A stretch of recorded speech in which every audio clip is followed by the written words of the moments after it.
I noticed that Austen's dad posted this article literally as soon as I was sharing the fact that I had just posted a video regarding a FOIA in the Idaho 4 case.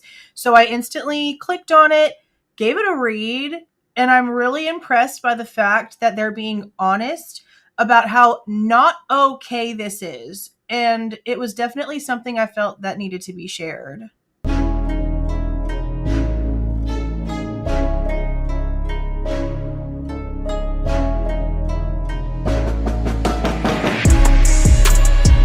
Hey guys, this is Jules with True Crime Reactions. Disclaimer. Everything stated in this video is my opinion and my opinion only. And just like everything else in these cases we discuss here on this channel, everything is alleged. Okay, so we've been following along about what happened to a DoorDash driver regarding a fight that went on campus. There was a fight between a fraternity member and a DoorDash driver, and the DoorDash driver ended up dying on the way to the hospital in the ambulance and then in a medically induced coma for a few days. Now, Austen's recovery is going quite well, honestly. He is able to post on social media. He seems to be doing physical therapy. He seems to be improving. The problem is that there's been no arrests. The only thing when it comes to punishments that we've seen so far is that the fraternity came out and put a statement claiming that this person was now removed from the fraternity, but that was it. There was no arrest. There was no punishments. That was literally just it. So the silence when it comes to handling this situation is causing the Argonaut, the writers for the paper for the University of Idaho, to basically put a word out about how this is not cute. This is not okay. This is a complete problem when we see something like this so violent happening and then there's no actual punishment. What kind of lesson is this, is what I'm sort of getting from it. So I wanted to read this to you guys and sort of get you guys' output on it, because this channel seemed to have really reacted to this story. And there were quite a few comments of other situations when it comes to colleges, hazing incidents. I don't know if YouTube is going to block that word. So let's just go ahead and get to it. Now, I'm recording this on October the 7th. This was actually written and posted on October the 1st, 2025. Don't know what day I'll post it, but that's where we're at right now. Our view: when silence becomes complicity, the absence of arrest after a brutal campus leaves a frustrated and confused community. And that's a police officer sitting at campus, taking guard, keeping guard. On Wednesday, September 24th, a DoorDash driver was involved in a fight with a Phi Delta Theta fraternity member at the University of Idaho. What began as a routine delivery turned into something far darker. An argument captured on video: a young man slammed into the ground, punched repeatedly, and life-flighted to a hospital in Lewiston. Now, in this video right here, we went over some information that a friend of Austen's emailed me that was also posted on his father's Facebook post about how Austen's heart actually stopped in the ambulance. That the only reason why he was alive by the time the ambulance actually got there was because a girl that knew CPR saw what happened, rushed to his aid to keep him going until the ambulance got there, but his heart actually stopped in the ambulance. So again, just knowing that right there, how is there no charges? How are we still here? Because again, this is 6 days after this article was written. We still have nothing happening here. Let's continue. The victim, identified as Austen Dawson, was placed in a medically induced coma for 5 days. According to a press release from the Moscow Police Department, an investigation has been in progress for almost a week, more than that now, yet no arrests have been made at the time, no names have been released, and no charges have been filed. In a response to a comment under one of UI's Facebook posts, UI wrote a short statement on the matter. Of a picture of Dawson in the hospital was posted in the comments on September 25th. UI wrote, "Our thoughts are with the delivery driver who was injured during a delivery Wednesday night. We do not condone violence nor behaviors that put others at risk. Moscow Police is conducting an investigation into the incident. University of Idaho has a student code of conduct that all students are expected to follow. Any violations of this code are reviewed and appropriate actions taken within the scope of the university's capacity." And again, the only thing that's happened is this dude's been kicked out the frat. Not the school, the frat.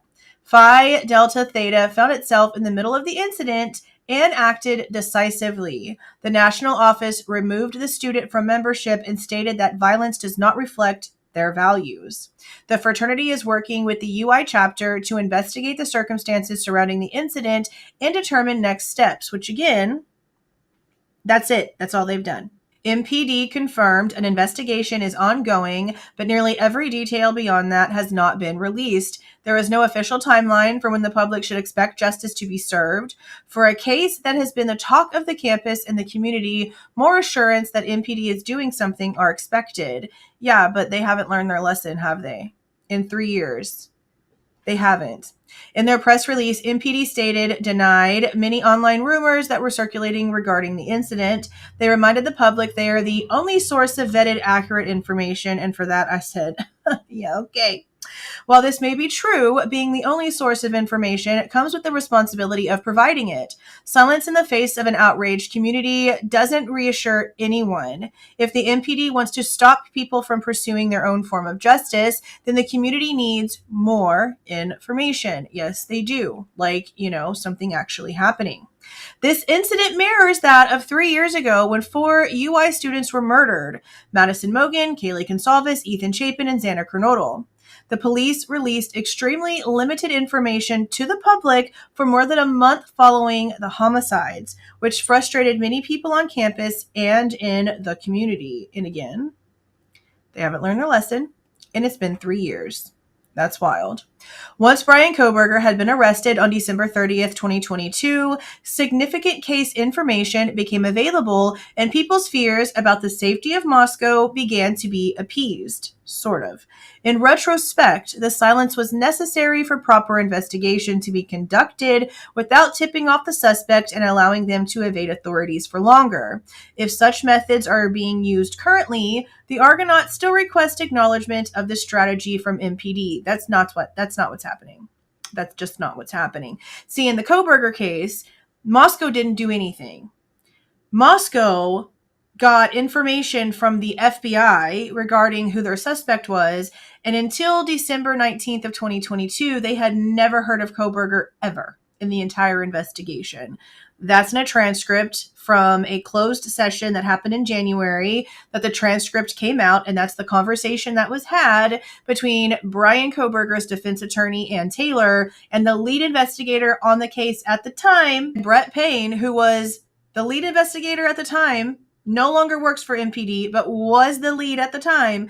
That was their conversation. That again, until the FBI gave them Bryan Kohberger's name, he was not on their radar. They had no idea who he was. They had nothing in their tips, their emails, their investigational reports. They had nothing of his in any of them. So no.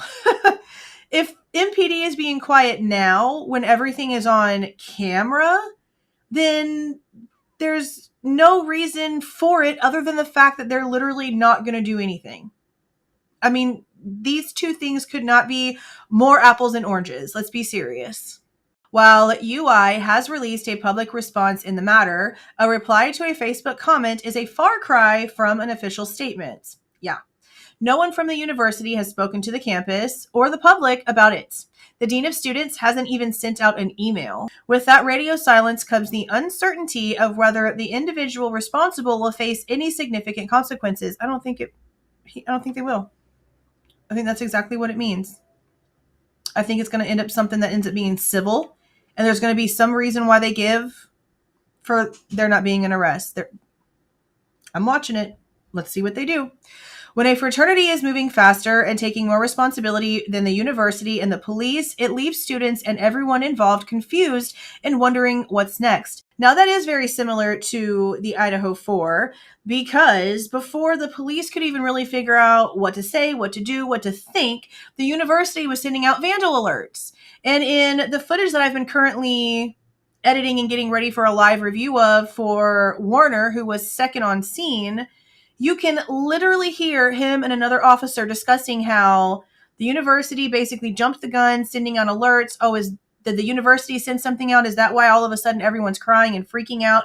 Yeah, because before the cops could really figure out what to say, again, what to do, how to organize anything, the university was already doing stuff. The university put everybody on online classes. The university allowed people the availability to just take off and leave the area, leaving the police having to literally track down people all the way across the country to do interviews for people that lived in the area, because there was no, hey, we need everyone to sort of stay around. It was everyone basically do what you need to do to feel safe, which again, I understand. But when it comes to such an insane situation and the university is taking hold of everything and telling everyone how to do whatever and how to feel however and everything else, and the cops have no say in what the community actually does, that's a huge issue. That's such a huge issue. And it's happening again. The cops can easily be like, yeah, no, we're going to go ahead and do what we're supposed to do by law because this guy's heart stopped.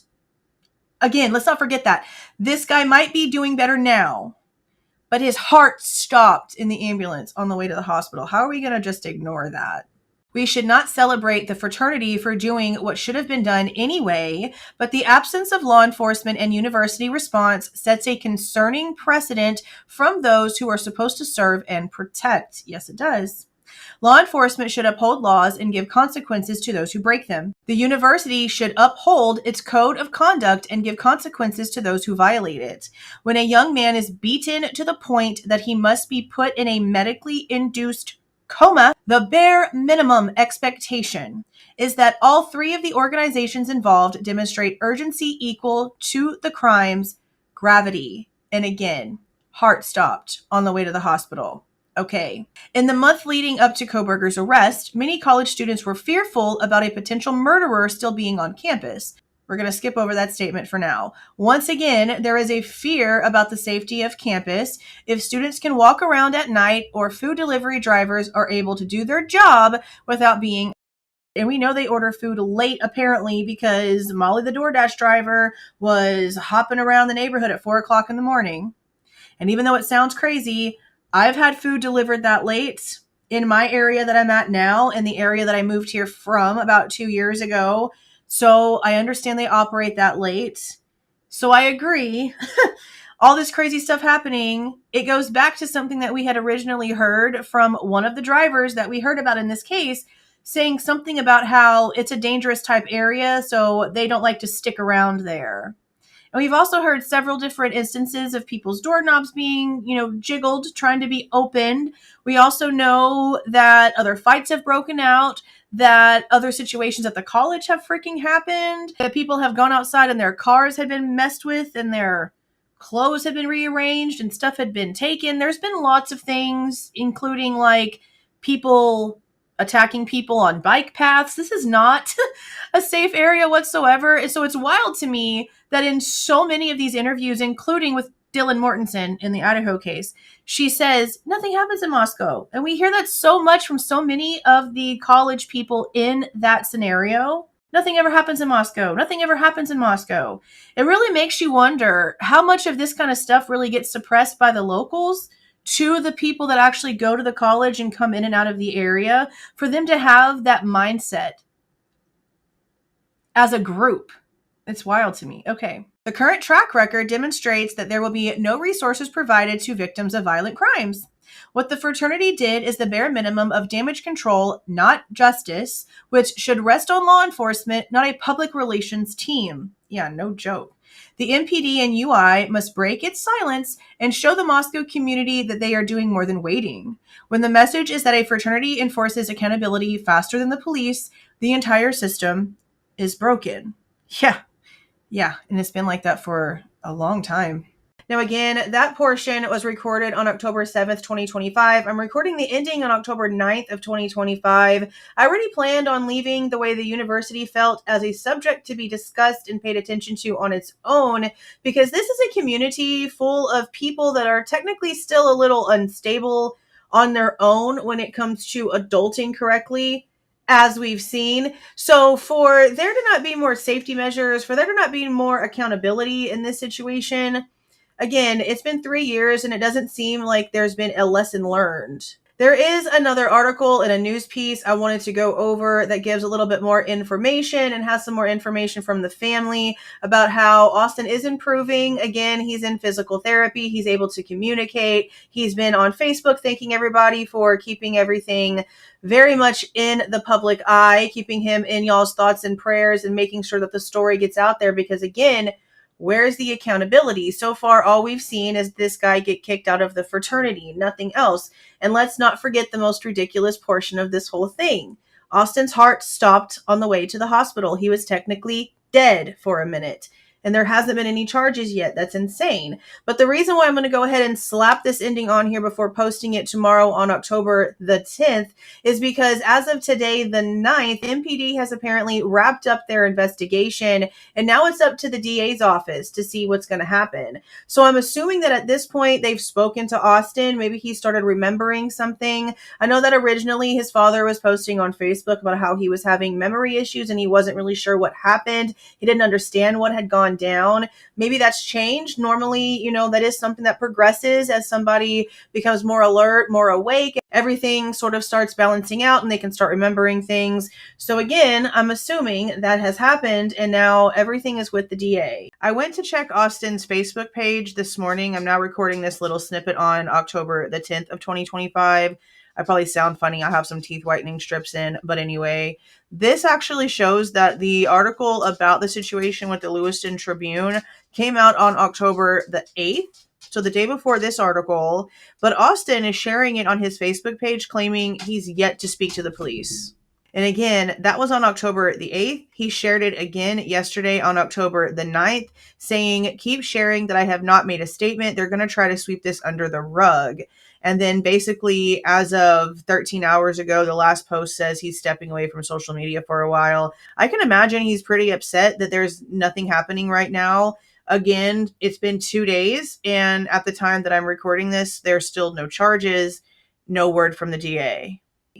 We shall see what ends up happening in this situation, but for now, that is the updates. I will let you know if anything changes in the very near future or not, but let me know what you guys are thinking about how this is being handled and what is going on in this situation so far down in the comments. If you like the way that I present this information and give my opinion, please don't forget to leave a like on the way out, subscribe to the channel if you have not subscribed already, and please don't forget to make sure that that notification bell is set to all so you don't miss any of my rants, reviews, reactions, updates, or deep dives. See y'all.